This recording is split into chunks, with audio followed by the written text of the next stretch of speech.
नमस्कार दोस्तों, मैं हूं आपके साथ रूपेश मिश्रा और आप तमाम दर्शकों का राजस्थान पत्रिका में बेहद स्वागत है। दोस्तों, पत्रिका की टीम आ पहुंची है झारखंड के जामताड़ा ज़िले में। जामताड़ा का नाम आते ही साइबर ठगी पूरे दिलो दिमाग और जहन में कौंधने लगती है। लिहाजा पत्रिका की टीम पड़ताल करने के लिए यहाँ पर आई है और यहाँ से ग्राउंड जीरो से हम आपको बताएंगे कि कैसे साइबर ठगी की वारदातों को यहाँ से अंजाम दिया जाता है और साल दर साल कैसे यहाँ पे जो मॉड्यूल चलते हैं उनमें बदलाव आया है। उन तमाम चीज़ों को से हम अपनी खास रिपोर्ट में आपको वाकिफ़ करवाएंगे। देखिए पत्रिका की ये बेहद खास रिपोर्ट। झारखंड के जामताड़ा जिले के आसपास के गांव आज भी साइबर ठगी के लिए देश भर में कुख्यात हैं। पत्रिका की टीम ने ग्राउंड जीरो की पड़ताल के लिए उन्हीं गांव में पहुंची जहां बने आलीशान मकान और भव्य इमारतें हैरान कर देने वाली थी। बाद में लोगों ने बताया कि ये भव्य आलीशान कोठियां साइबर ठगी के पैसों से कमाकर बनाए गए हैं। पत्रिका टीम पड़ताल करते हुए अब पहुंच चुकी थी झिलवा गांव, जहां से साइबर ठगी की शुरुआत हुई थी।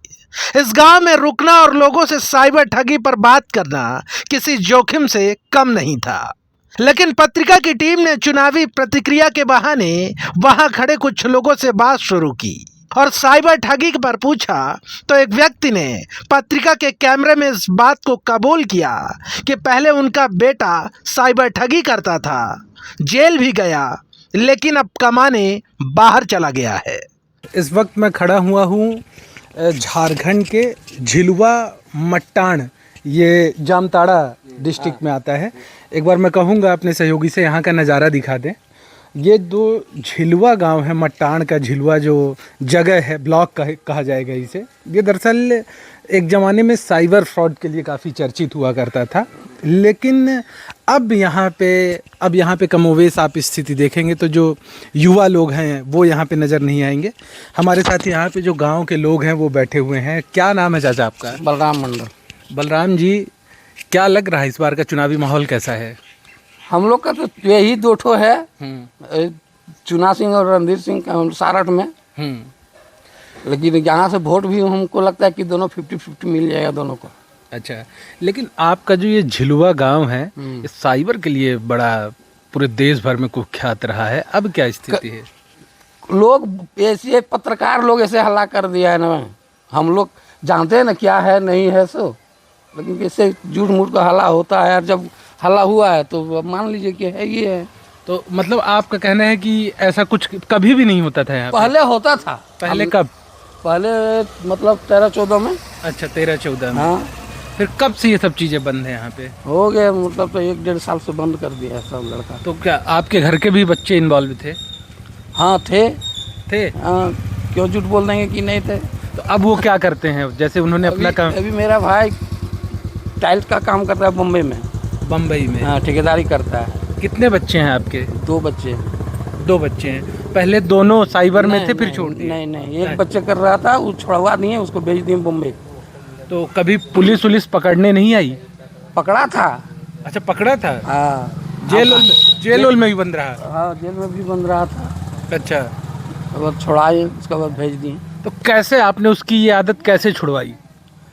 घर में डांटा, मारपीट किए कि छोड़ो ये सब का गलत चीज़ है, तब छोड़ा।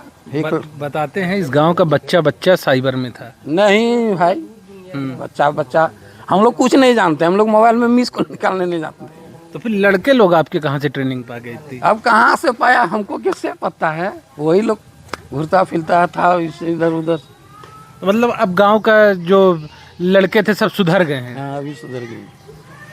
तो सुना आपने, इनका कहना था कि इनके घर के जो बच्चे थे वो भी साइबर फ्रॉड में थे, लेकिन इन्होंने उनकी आदत छुड़वा दी और अब सब बच्चे जो हैं कमाने लगे हैं। इनके जो बच्चे साइबर फ्रॉड में इन्वॉल्व थे वो अब बम्बई में इस समय कमा धमा रहे हैं। जानकार बताते हैं कि यहाँ के घने जंगल साइबर ठगी के लिए अपराधियों का मुफीद अड्डा बन चुके हैं। पुलिस के रेड मारने से पहले ही मुखबिर की सूचना पाकर पूरा गैंग रफू चक्कर हो जाता है। देखिए कैसे घने जंगलों से दिया जाता है साइबर ठगी की वारदातों को अंजाम।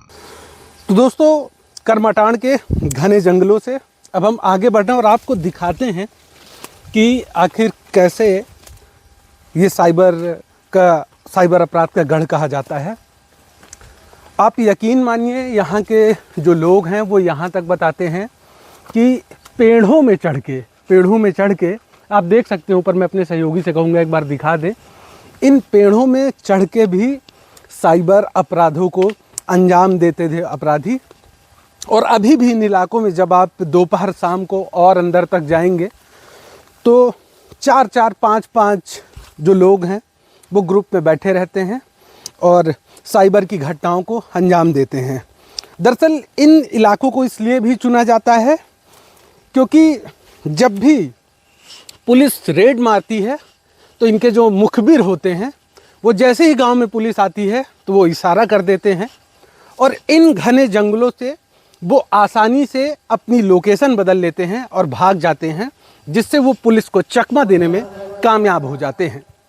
दरअसल पत्रिका टीम को तलाश थी किसी साइबर ठग की, क्योंकि उन्हें सिम कहां से मुहैया होती है, बैंक खाते कौन देता है और कैसे वो साइबर ठगी की घटनाओं को देश भर में अंजाम देते हैं। इस पूरे मॉड्यूल को समझने के लिए पत्रिका टीम ने 2 दिन तक लगातार कुछ ठगों से संपर्क किया तो उन्होंने पहले कुछ भी कहने से इनकार कर दिया।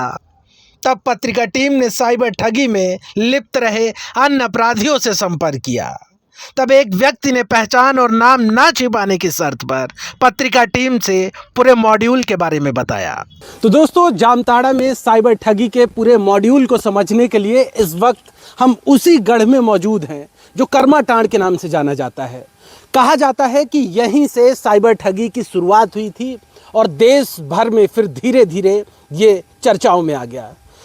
तो हमारे साथ इस वक्त पहले साइबर ठगी में लिप्त रहे एक व्यक्ति हैं जिनसे हम बातचीत करेंगे और इस पूरे मॉड्यूल को समझेंगे।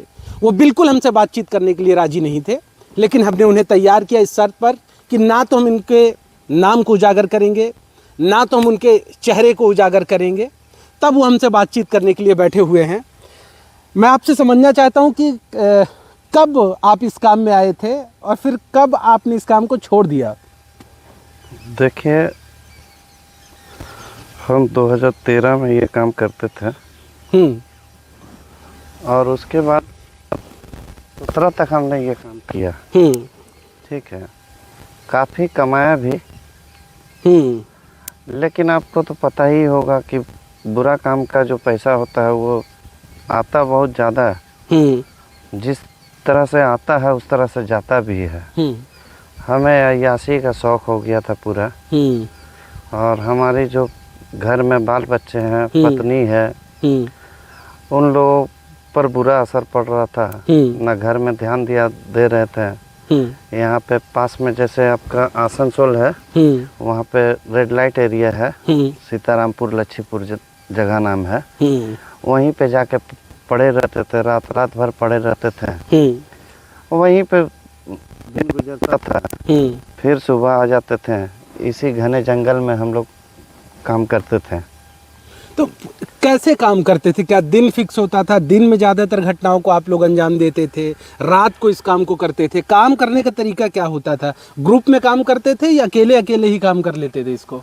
देखिए, ग्रुप की बात नहीं है। ग्रुप आपको पैसा टालने का जहाँ तक बात है, वहाँ तक तो अकेले ही काम करना पड़ता था। किसी को फ़ोन मिलाएं और फ़ोन मिलाने के बाद आपको पैसा टालने तक का काम अकेले ही करना पड़ता है। अब क्या है, पैसा कैश हो, उसके लिए फिर सारा अलग अलग जगह में लोग बैठे हुए हैं। वो एक अकाउंट से दूसरे अकाउंट से तीसरे अकाउंट में हम लोग उसको डिवाइड करते थे। जैसे एक अकाउंट में आया अमाउंट, तो उसको क्या करते थे, 4 अकाउंट में भेज देते थे। और 4 अकाउंट में भेजने के बाद कभी कभी क्या करते थे, उस चारों अकाउंट को 16 अकाउंट 20 अकाउंट में भेज देते थे। इससे क्या होता था कि आपका वो कभी टारगेट ही नहीं हो पाता था कि किस अकाउंट में पैसा गया। तो वही एक अकाउंट में जैसे आया पेमेंट आने के बाद क्या है, वो 4 अकाउंट में गया। 4 अकाउंट में जाने के बाद फिर वो 16-20 अकाउंट में उसको ट्रांसफ़र कर देता था। इसमें क्या होता था कि आपका ये अमाउंट का ट्रांजैक्शन जो है वो ट्रैक नहीं हो पाता था। वो उसका ट्रांजैक्शन जो रिकॉर्ड है वो टूट जाता था बीच में ही, कनेक्टिविटी जो है वो टूट जाती थी। और ये सब काम के हिसाब से जो हमें कैश निकाल कर देता था वो हमसे आपका 30% वो लेता था। जो कैश पूरे अमाउंट का 30% वो लेता था। हाँ, और 70% अमाउंट जो है वो हमें मिलता था। अच्छा। तो काफ़ी अमाउंट ज़्यादा होने के कारण और गलत ढंग से पैसा कमाया हुआ आपको तो पता ही है। शराब और कबाब जो है उसी में हमारा स्थिति भी बाद में बहुत ख़राब हो गया। घर से भी मैंने क्या बोलता है, घर से बीबी छोड़ कर चली गई मायके। उसके बाद ये सब अच्छा, सिम से आप लोग कितने फ्रॉड करते थे और सिम आप लोगों को कहाँ से उपलब्ध होती थी? देखिए, सिम जो है आपका बंगाल और उड़ीसा। आप लोग खुद लेने जाते थे सिम? नहीं, वो आपका बंगाल और उड़ीसा से हमारा जो है वो सिम देने के लिए एजेंट लोग रहते थे। अच्छा, ठीक है। वो लोग क्या करता है, वो लोग का दुकान से कांटेक्ट रहता है। गांव टाइप का जो इलाका है वहाँ पे दुकान से कांटेक्ट रहता है। तो अब क्या होता है, क्या है उसमें आपका कि कोई मोबाइल दुकान जो सेटिंग में रहता है, वो जो देने आता है उन लोगों का सेटिंग में जो रहता है, उन लोगों का क्या है, किसी भी गरीब गुरबा आदमी को का सिम एक्टिवेट करवाने गया तो उसके नाम से 2-3 सिम एक्टिवेट कर देता था। अच्छा। तो 2-3 सिम एक्टिवेट कर देता था, तो 2 सिम जैसे मान के चलिए 3 सिम एक्टिवेट किया, तो 1 सिम तो वो गरीब गुरबा जो एक्टिवेट करवाने गया उसको तो मिल गया, लेकिन उसके अलावा जो 2 सिम है वो ब्लैक में बिकता था। तो सिम को लेने आप लोगों को नहीं जाना पड़ता था, वो आपको इसी इलाके में डिलीवर होता था? हाँ। कितनी कीमत लगती थी उस सिम की? देखिए, ऐसे सिम का जो बात है वो 2000, कभी 3000, कभी 1500। एक सिम की कीमत? हाँ, एक सिम की कीमत 1500, 2000, 3000 के आसपास की होती है। अच्छा। बस इसी तरह हम लोग अपना काम करते थे। अच्छा, अभी एक सेक्सटॉर्शन की अश्लील वीडियो बना देना, अभी हाल ही में ट्रेंड में आया है कि डिजिटल अरेस्ट कर लेना, तो क्या वो काम भी यहाँ से होते हैं कि इस टाइप के काम? नहीं, इस टाइप का काम तो यहाँ से तो नहीं होता। वो जैसे बाहर से दिल्ली, मुंबई वगैरह जैसे बड़े शहरों से। यहाँ से किस तरीके का? यहाँ से सिर्फ आपका पेमेंट जो हैक करने का है आपका, जैसे ये हम लोग मोबाइल में ऐप डलवा लेते हैं। अच्छा। जैसे पहले हम लोग ओटीपी मांगते थे, ओटीपी मांगते थे, किसी भी तरह बैंक मैनेजर बन के मांगते थे या बैंक कर्मचारी बन के मांगते थे, या फिर मान के चलिए बिजली विभाग का कोई स्कीम आया है, कोई छूट वगैरह का, तो बिजली विभाग का ही कर्मचारी बन के हम लोग बात करते थे। ठीक है। और इस तरह से हम लोग एक उसको मैसेज करके उससे ओटीपी मंगवा लेते थे।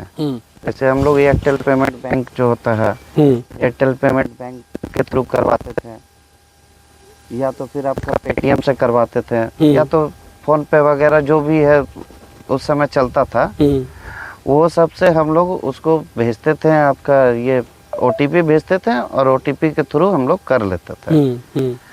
लेकिन जैसे जैसे दिन बदलता जा रहा है, अब क्या है, ओटीपी पूरे दुनिया में आदमी को पता चल गया है कि ओटीपी नहीं देना है। तो अब क्या है, ऐप आता है आपका टीम व्यूअर और एनीडेस्क, ये सब यूज करके किया जाता है। नंबर कहाँ से मिलते हैं आप लोगों को? डेटा कौन उपलब्ध करवाता है? देखिए, ऐसे तो हम लोग जो स्टार्टिंग रूप में जो काम करते हैं वो क्या है, एक सीरीज पकड़ लेते हैं। अच्छा। एक सीरीज, कोई भी सीरीज पकड़ लेते हैं, इंडिया का कोई भी सीरीज, उसी में नंबर बदल बदल के कॉल किया जाता है। अच्छा। और उसमें हमें जानकारी भी नहीं रहती है कि ये किसका है या नहीं है। और कभी कभी क्या होता है कि कंपनी के कोई मुलाजिम जो है वहाँ से भी हम लोग को डेटा प्रोवाइड हो जाता है, पैसे दे के उसके अगेंस्ट में। अच्छा। वहाँ से भी प्रोवाइड हो जाता है। तो जैसे साइबर की कोई शिकायत हुई आपके नंबर से, तो पुलिस आपकी लोकेशन नहीं ट्रेस कर लेती है, फिर क्या करते हैं उससे बचने के लिए?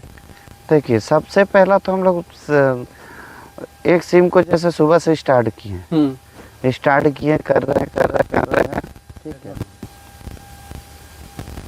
पूछिए। तो फिर लोकेशन, आपको डर नहीं लगता कि पुलिस लोकेशन ट्रैक कर लेगी आप लोगों की? देखिए, हम लोग के 1 किलोमीटर 2 किलोमीटर तक जो है ना, चारों तरफ हमारा यहाँ पे लड़का तैनात रहता है। अच्छा, मतलब ये जो पूरा सेंसिटिव इलाका है, जो पूरा हाँ, गढ़ कहा जाता है, यहाँ पे हर जगह आपके लड़के तैनात रहते हैं? हाँ, लड़के तैनात रहते हैं। उन लोगों को जैसे कुछ हिस्सा हम लोग उन लोगों को भी देते हैं। और उन लोगों का काम क्या है कि गांव में पुलिस आ रही है या कोई अनजान व्यक्ति अगर घुस रहा है तो उन लोगों का काम ये है कि वो हमें इत्तला करे। आप लोग फिर यहाँ से भाग जाते हाँ, हैं? फिर हम लोग यहाँ से अपना बढ़िया बिस्तर लेके अपने अपने घर चले जाते हैं या कहीं और चले जाते हैं। फिर माहौल जैसा देखते हैं, उसके बाद फिर आ जाते हैं वही काम करने के लिए। आपके गांव में बड़े बड़े घर बने हुए हैं, उन भव्य आलीशान घरों में ताले लगे हुए हैं, कहते हैं पूरे दुनिया में इस बात का शोर है कि सब साइबर फ्रॉड से बनाया गया है। सच है क्या ये बात? हाँ, ये बात सच है, ठीक है। ऐसे ऐसे भी घर है जिसमें आपका दरवाजा अंदर में, बाहर का दरवाजा तो लोहे का ही बना हुआ मिलेगा, अंदर में आपका रिमोट से भी दरवाजा ऑपरेट होता है। तो बीच बीच में आपका पुलिस की रेड भी पड़ी थी, तो वो सब तोड़ ताड़ के भी चला गया। बस ऐसे ही चल रहा है हमारा। लेकिन कहा जा रहा है कि जब से बहुत ज़्यादा चर्चाओं में आ गया आपका ये जामताड़ा, करमाटाड़, तो उसके बाद से यहाँ से लोग दूसरी जगह पलायन कर फ्रॉड करने लगे, बड़े बड़े शहरों में चले गए, पश्चिम बंगाल चले गए, बम्बई चले गए, दिल्ली चले गए। क्या ये बात सच है? देखिए, जो प्रोफेशनल है, जिसको यही काम करके ही खाना है, वो लोग सब यहाँ से चले गए हैं। और यहाँ पे क्या है, जिसका रिश्तेदार बाहर में नहीं है, वो अभी छोटे पैमाने पे काम चल रहा है। उस तरह का, जिस तरह पहले बड़े पैमाने पे काम चल रहा था, उस तरह का काम यहाँ पे अब नहीं चल रहा है। अच्छा, अभी छोटे पैमाने पे करता है। अभी पुलिस भी रेड मारती है, 2-4 लोगों को लेके भी जाता है। उसके बाद ऐसा ही चलता है। अभी बहुत घट गया है हमारे जिला में, लेकिन क्या है, लोगों के मन में एक बैठा हुआ है कि जामताड़ा जामताड़ा जामताड़ा। जामताड़ा में अभी फिलहाल कहीं कुछ है नहीं।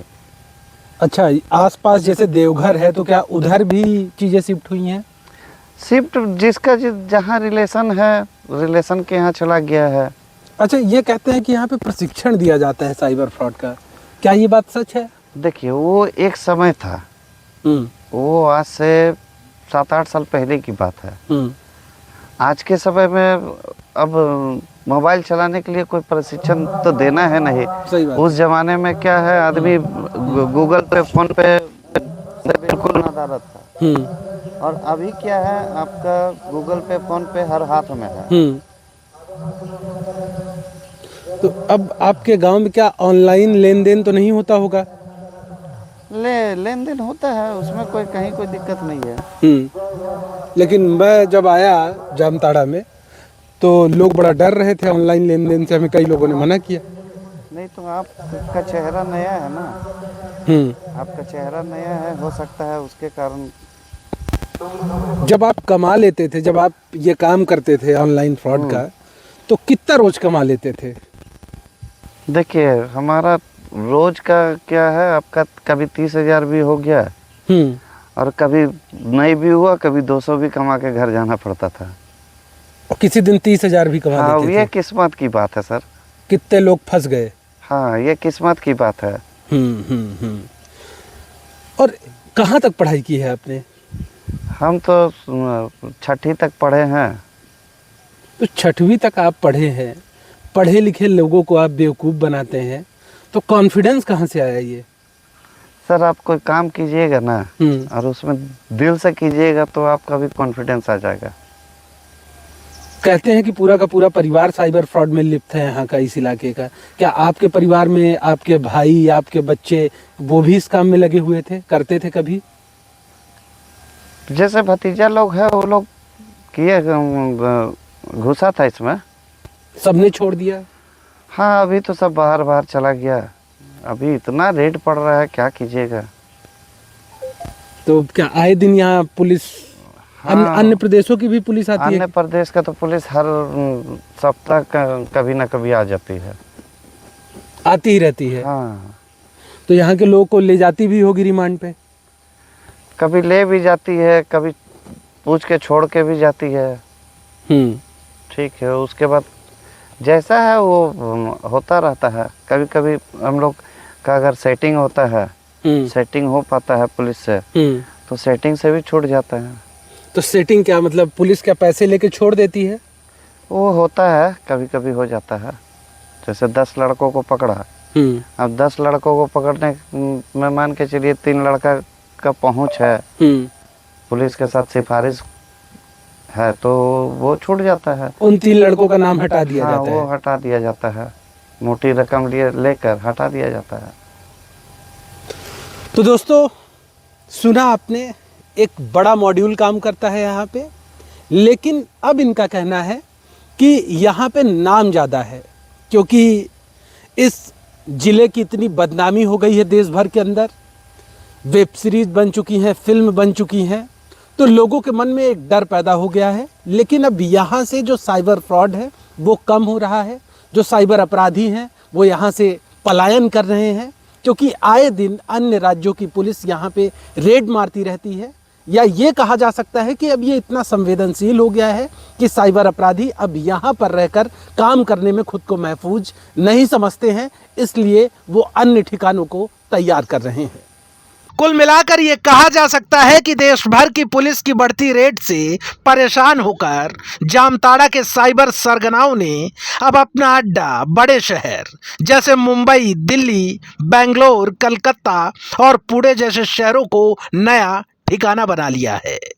झारखंड के जामताड़ा से पत्रिका के देवेंद्र गोस्वामी और रुपेश मिश्रा की ग्राउंड जीरो रिपोर्ट।